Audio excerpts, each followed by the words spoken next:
Hello everyone, this is Ahmed Al Noman. আপনাদেরকে বছরের প্রথম দিনে আপনাদেরকে সুস্বাগতম। খুবই ঠান্ডা ওয়েদার চলছে পুরা দেশব্যাপী। অনেকে হয়তো বা আপনারা ঘুরতে গিয়েছেন, কেউ ঢাকার বাইরে, কেউ ঢাকাতেই আছেন, নিজের ফ্যামিলির সাথে সময় কাটাচ্ছেন, বা আশেপাশে আপনারা আউটিং এ আছেন। তো যে যেভাবে আছেন, আমরা আশা রাখছি যে আপনারা সুস্থ আছেন, নিরাপদে আছেন এবং ভালো আছেন। 2026 সাল চলে আসলো।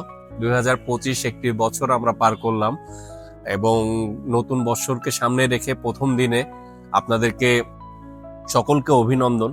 এবং আমরা আশা রাখছি যে সামনের বছর, এই বছরটাও আমাদের খুব ভালো যাবে।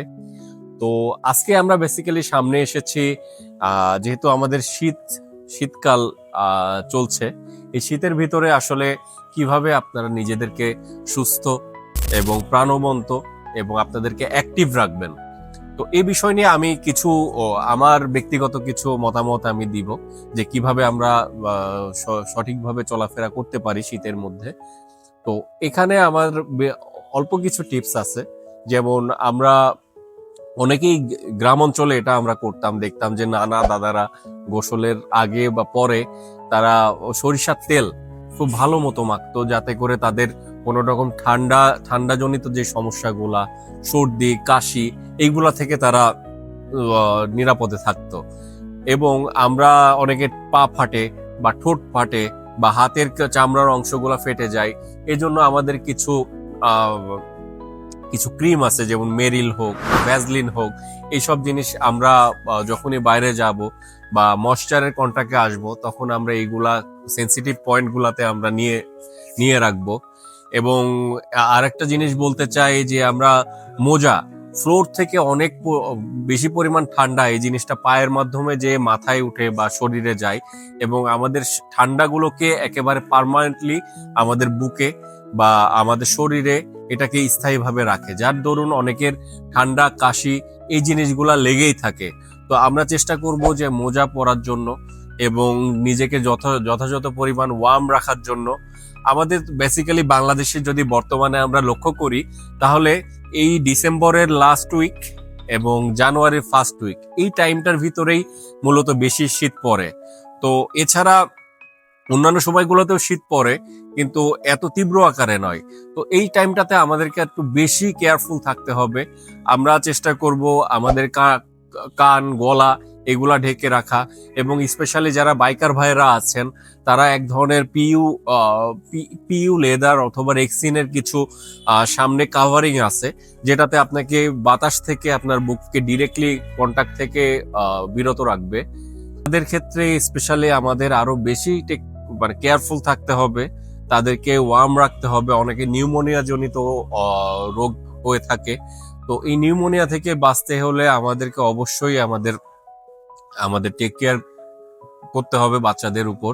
তাদেরকে তাদের বুকের মাঝামাঝি বা গলার এখানে বা কানের পিছনে, এগুলাতে আমরা মাঝে মাঝে সরিষার তেল বা অলিভ অয়েল আছে, এগুলা আমরা ইউজ করতে পারি। এবং যারা আমাদের বাড়িতে বৃদ্ধ যারা আছেন, বাবা মা বা অন্য যারা আছে, তাদের ক্ষেত্রেও আমাদের সেম টেক কেয়ার করতে হবে, যেটা আমরা বাচ্চাদের ক্ষেত্রে করে থাকি। তো এটাই হচ্ছে মূলত বিষয়। আজকে চাঁদনি রাত এবং খুবই সুন্দর মনোরম পরিবেশ চারপাশে। আশা রাখছি আপনারা আপনাদের নিজস্ব নিজ নিজ জায়গা থেকে সবাই ভালো থাকবেন, নিরাপদে থাকবেন এবং সুস্থ থাকবেন। ধন্যবাদ সকলকে। আসসালামু আলাইকুম। এখন আমাদের খুব সুন্দর একটি মোমেন্ট।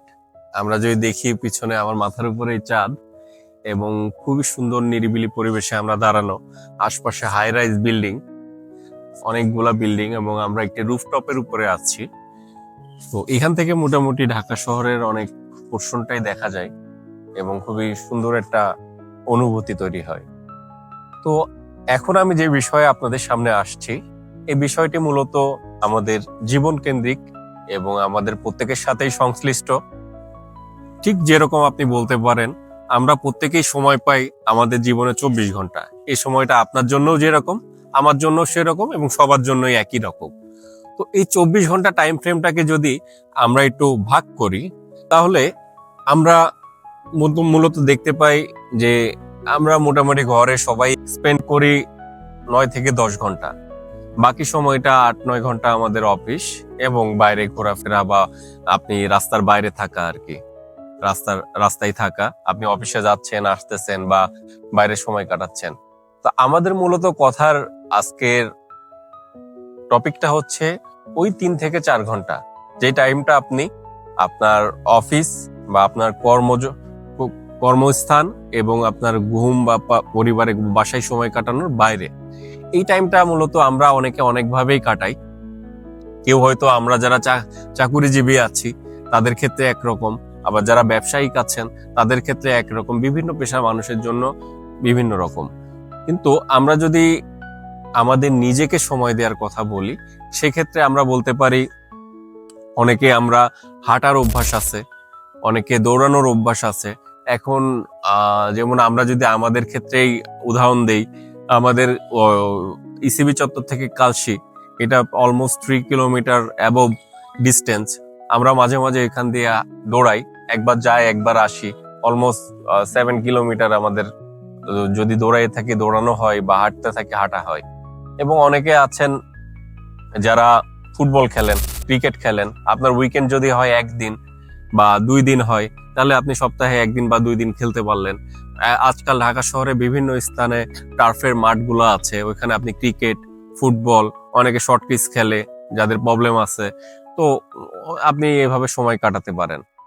এছাড়াও আপনি যদি চান, আপনি এখন ঢাকার আশেপাশেই বা ঢাকার ভেতরেও অনেক বিনোদন কেন্দ্র আছে, যেখানে আপনি আপনার পরিবার নিয়ে সহ ঘুরে আসতে পারেন। গাজীপুরের আশপাশে অনেকগুলা রিসোর্ট হয়েছে, সেখানে আপনি ডে লং ট্যুর দিতে পারেন বা রাত্রে থেকে আসতে পারেন। এগুলা আপনাকে আত্মিকভাবে, মানসিকভাবে, শারীরিকভাবে, চারিদিক থেকে আমাদের সবাইকে ভালো রাখে এবং সুস্থ রাখে। এবং আমরা আসলে ঘুরতে যাওয়া বলতে বুঝি কক্সবাজার বা সেন্ট মার্টিন, বান্দরবান, অনেক লং ট্যুরের কথা ভাবি, কিন্তু এছাড়াও আসলে এখন চাইলে আপনি যদি চান, আপনার যদি সেই মানসিকতাটা তৈরি থাকে, তাহলে আপনি চাইলে ঢাকার আশেপাশেও কোথাও যে কিছু মুহূর্ত সুন্দরভাবে কাটিয়ে আসতে পারেন। এছাড়া অনেকে আছে যাদের সুইমিং এর হ্যাবিট আছে, দেন আপনি চান যে অনেকে বিভিন্ন ম্যারাথন হয় প্রতি সপ্তাহে বা মাসেই বলা যায়, আমাদের একটি করে ম্যারাথন হয়। এই হাতিঝিল দিয়ে এটা রাউন্ড দিয়ে 10 কিলোমিটারের ম্যারাথন আছে, 7 কিলোমিটার, তারপর 21 কিলোমিটার, ডিফারেন্ট সেগমেন্টে ভাগ করা ম্যারাথন আছে। অনেকে সেই ম্যারাথন গুলোতে অংশগ্রহণ করে এবং কালচারাল সেগমেন্ট তো আমাদের আশপাশে হয়েই থাকে। তো নিজেকে আসলে সময় দেওয়াটা, নিজের কাজের জন্য, পারিবারিক জীবনে সুখ, স্বাচ্ছন্দ্য এবং আপনাকে সবসময় এনার্জেটিক রাখতে এইগুলো আসলে প্রখরভাবে হেল্প করে। তো আপনাদের সবারই মানসিক স্বাস্থ্য এবং শারীরিকভাবে আপনারা সুস্থ এবং স্বাভাবিক থাকেন, এই আশাই করছি। এবং আপনাদের জীবনে যদি আমাদের এই অ্যাডভাইসগুলা বিন্দু পরিমাণে কাজে লেগে থাকে, সেটা আমরা আমাদের সাইড থেকে আমরা ধন্য মনে করব। আমরা জানি না আসলে কার জন্য সেটা আসলে অ্যাপ্লিকেবল হবে, বাট কারো না কারোর জন্য হয়তো বা কেউ কখনো শুনে নিজেকে মোটিভেট করে তার জীবনে, স্বাভাবিক জীবনে এবং সুস্থ জীবনে তার ভূমিকা হয়তো বা রাখবে। ধন্যবাদ সকলকে, ভালো থাকবেন।